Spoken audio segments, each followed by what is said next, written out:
Right. Good evening, everyone. It's a great pleasure to see new faces. Some I recognize, some I don't, and it's welcome everybody.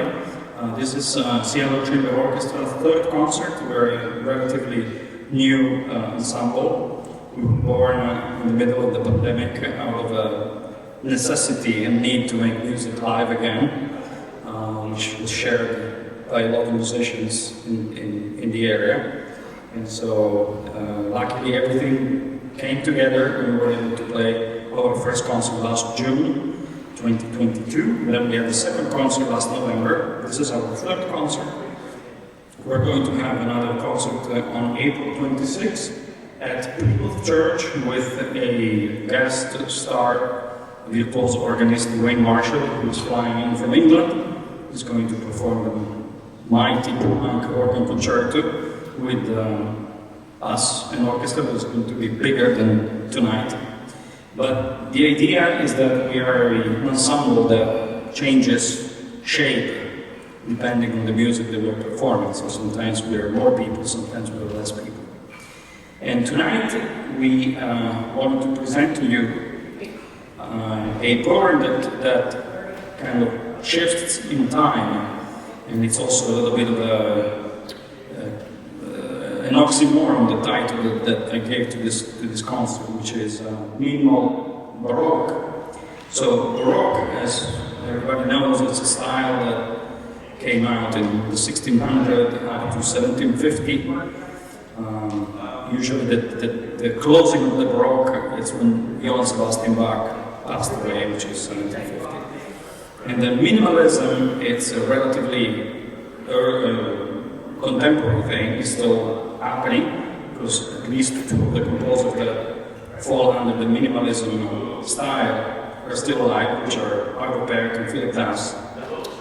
And but I think the two, although they're kind of far apart in style, they share some common points, which are, for example, the very careful rhythmic pattern that happen in Baroque music as well as in minimalism.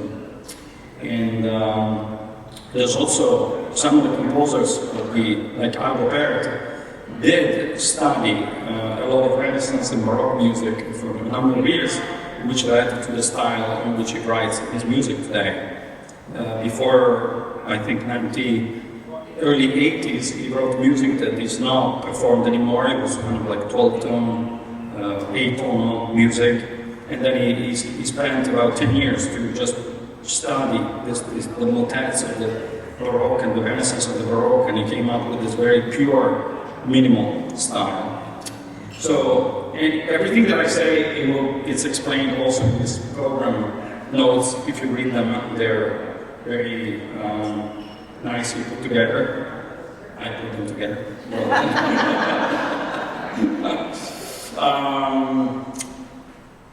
So tonight we also have the idea of choosing something that pieces of music that are more traditional, like Johann Sebastian Bach, and then choosing contemporary music like Arvo Pärt. It's part of the mission that we want to accomplish. We also want to present two distinct styles, one more traditional and one not only contemporary, but also we want to commission pieces like it's happening tonight. You'll be witnessing the world premiere of a piece that was written. Sorry, am I splitting in this? That was written in last December. It was delivered to us last December, and it's Orca by English composer Edward Cowie. Edward Cowie is just turned 8 years old. He was named one of the best composer, the best living composer whose music is inspired by nature, and you can find more in-depth, bio about his life and about his career, as well as the notes that he wrote about the piece that you're going to listen to. And I can just say that it's a piece that kind of shares a little bit of the minimalism, but also the Baroque, because the Baroque also used to take inspiration from nature. If you look at Baroque architecture and compared to the Renaissance, the shapes that in the Renaissance were very much more pure, like the sphere. It becomes the ellipse and why it's becoming the ellipse because the face, the skull of human beings are more elliptical than spheric. So the music of Edward Cowley, in that sense, could be deemed Baroque, although it's good that he's not here because he would jump from his seat and say, "I'm not a Baroque composer at all." But because his music is inspired by nature, and it's inspired in the sense that it's really mimicking the way, in this case, like the orca whales are talking to each other, how they're moving into the water and creating sound. The sound is transferred into the instruments, and you hear a piece that is totally different, hopefully from what you heard until now. And one of the things that he suggested listeners to is to close your eyes while you listen to this piece and just let you transport and imagine that you are on a boat at a safe distance from the orca whales, because they might want to eat you if you get too close, but and just observe these beautiful creatures. The other two composers I mentioned, Albert, the other composer who falls under the category of minimalism is Philip Glass, whose style is the total opposite of Albert. Albert can be deemed spiritual in his style. Philip Glass, to me, it's more hypnotic. His music comes from some of the Indian music. When he was younger, he moved to India and he listened to some of the local music, and the repetition tends to build this kind of to me it's very hypnotic the way his music works. And so we're playing one piece called Company, which is one of his earliest pieces, and actually one of his most famous pieces, before going back to Bach. So if you look at the program, we start with Bach and we end with Bach, and they're kind of like the two big columns that kind of in which the building it's resting onto. And there's also a very short piece which is by Michael Praetorius, which is Es ist ein Rosen gesprungen, which is actually a vocal piece. It was written for a very small a cappella group, and but because Albert took inspiration from this kind of music, I decided to put them together. So the Praetorius piece will actually merge into the a cappella piece without almost any interruption. And then the last thing that I want to talk about today is the other hero, which you see featured in the front, which is the harpsichord. And this instrument, the last two times we had a big piano, a big Stanley piano here, and but today we have a much smaller instrument, but this is kind of the grandfather of the piano. And I don't know how familiar you are with the harpsichord, but it's an instrument that has keys, like, the piano has black and white keys. This one has black and white keys, but they're kind of the opposite. So, what in the piano are the white keys, here are the black keys, and other way around. The keys are actually smaller, so it's kind of difficult to play one of the instruments well. But the important thing is that it's something in between. It's almost close to a guitar, the way it works, because there's a set of strings. You're actually in the intermission, you're welcome to walk by and take a look at it if you want to. And it has a set of strings, and then it has the keys that actually touch a jack, which is a vertical element, that has a little pin, which is, in the old days it was made out of feather, like bird feather. So people would go to a bird and take a feather and then shave the last part of the feather and then stick that into the jack, and that would block the string of the harpsichord. Today we use plastic because we can chase birds around for their feathers. The other interesting thing is that you cannot change the volume. There's a different type of volumes that this instrument can play, but while you play it. No matter how much force you put into it, you just risk breaking it.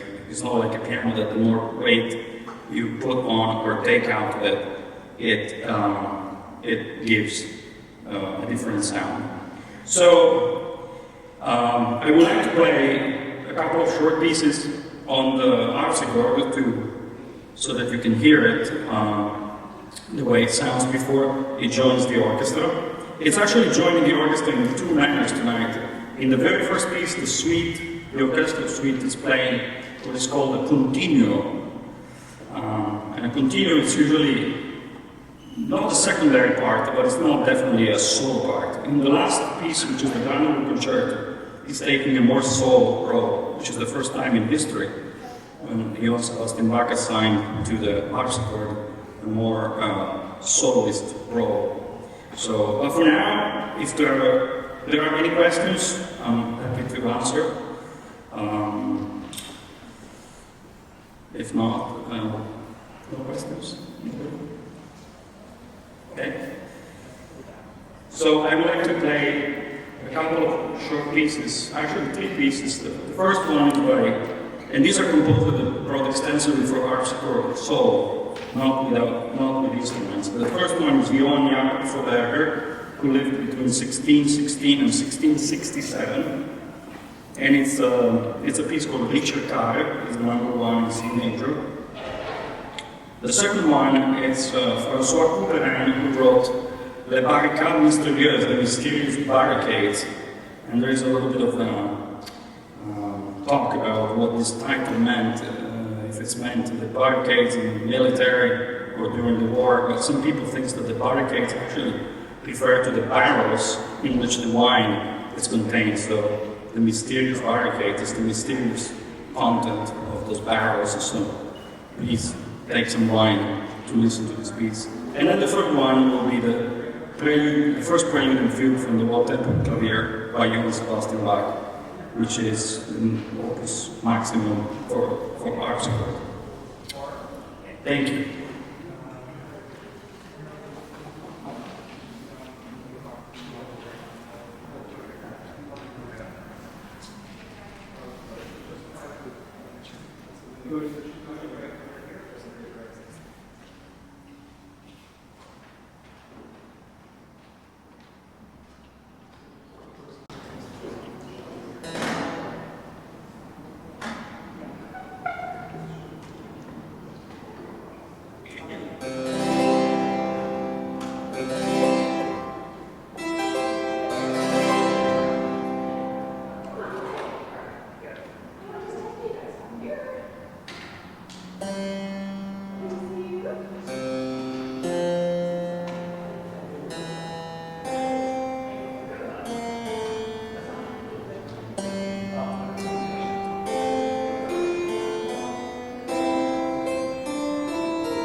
So, that's a boy. Okay.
So I hope you enjoyed this. There were 3 pieces, even though the last 2 were 2, but they're together as one piece. And I hope you enjoyed them. Please feel free to get wine and refreshments. It's very nice to see more people than before at the concert. You know, we increase in population. So if you could spread the word, we're called the Seattle Chamber Orchestra. We are sustained by people like you. We are a 501c3, so any donations that you would like to make to us, it's meant to sustain the musicians first. It's meant to rent a place like this, rent an harpsichord, make sure the music that we buy, it's legitimate, and there are all expenses, and we're very lucky that we already have a good turnout of donations. And in order to continue, we need more, of course. So, but please enjoy the evening. We'll start the performance at 8 p.m. with more of this great Baroque music. Thank you very much.